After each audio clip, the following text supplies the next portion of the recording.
Kali ini saya akan menjelaskan mengenai pengertian data. Apa sih itu data? Data adalah suatu bahan yang masih mentah yang memerlukan pengolahan lebih lanjut sehingga menghasilkan informasi atau keterangan yang menunjukkan suatu fakta. Data bisa dikelompokkan ke dalam berbagai macam sesuai dengan dasar klasifikasinya.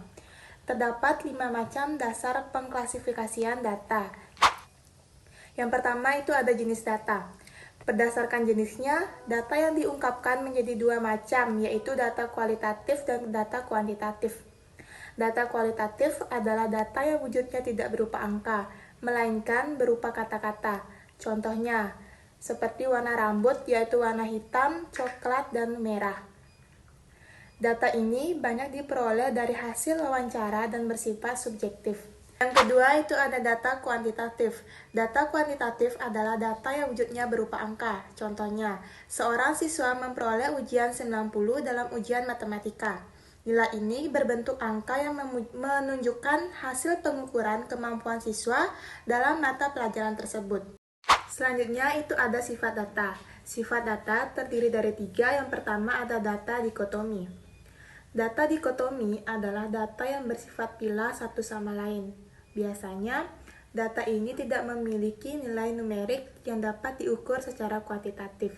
Contohnya, jenis kelamin, seperti laki-laki atau perempuan. Contoh yang kedua itu ada agama, seperti agama Islam, agama Kristen, agama Hindu, agama Buddha, dan yang lainnya. Data dikotomi ini biasanya digunakan dalam statistik untuk mengelompokkan atau mengklasifikasikan individu berdasarkan suatu kategori. Yang kedua itu ada data diskrit. Data diskrit adalah data yang diperoleh dengan cara menghitungkan atau membilang.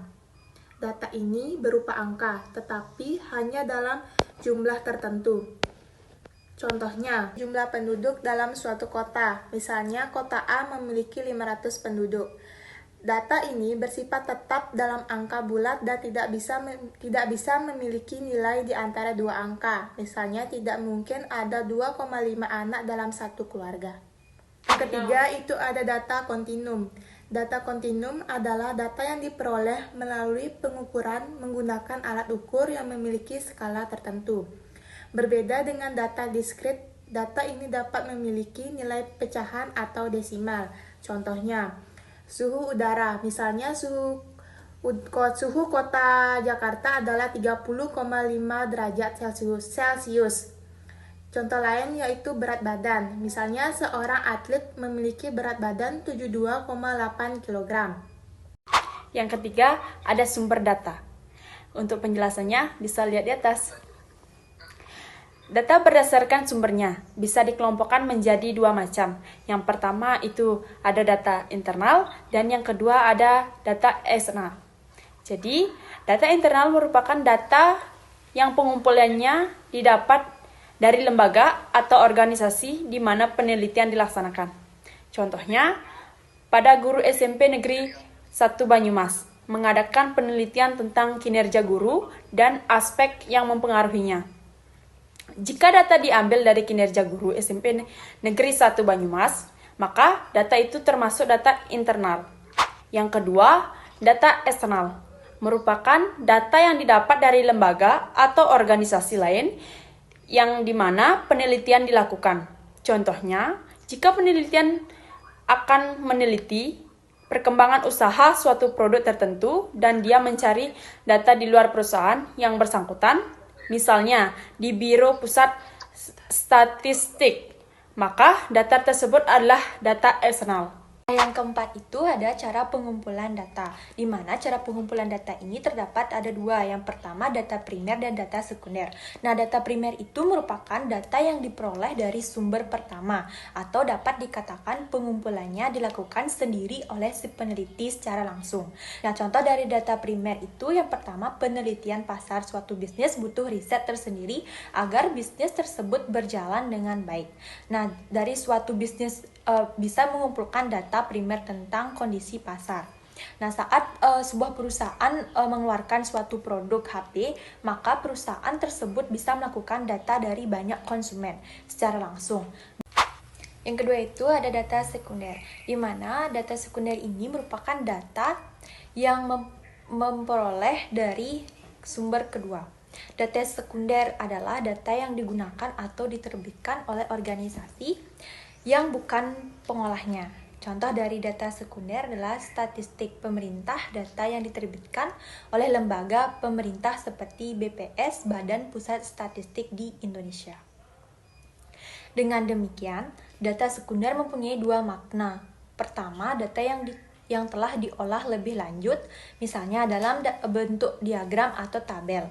Yang kedua, data yang dikumpulkan oleh lembaga atau orang lain. Yang kelima itu ada skala pengukuran. Untuk penjelasan lebih lanjut, dapat lihat di atas. Berdasarkan skala pengukurannya, data dikelompokkan menjadi 4 macam, yaitu yang pertama ada data nominal. Data nominal merupakan data yang hanya bisa dibedakan dan tidak bisa diurutkan dan diperbandingkan satu sama dengan yang lain. Contoh data nominal biasanya seperti penentuan jenis kelamin. Ada laki-laki dan perempuan. Ini adalah kategori yang membedakan jenis kelamin, tapi tidak ada urutan atau peringkat antara satu dengan lainnya. Jadi, data nominal di sini hanya mengelompokkan berdasarkan kategori jenis kelamin tanpa memperhitungkan nilai atau urutan. Yang kedua, ada data ordinal, data yang mempunyai urutan atau order, tetapi jarak antar nilai tidak selalu sama. Contohnya adalah dalam survei kepuasan pelanggan.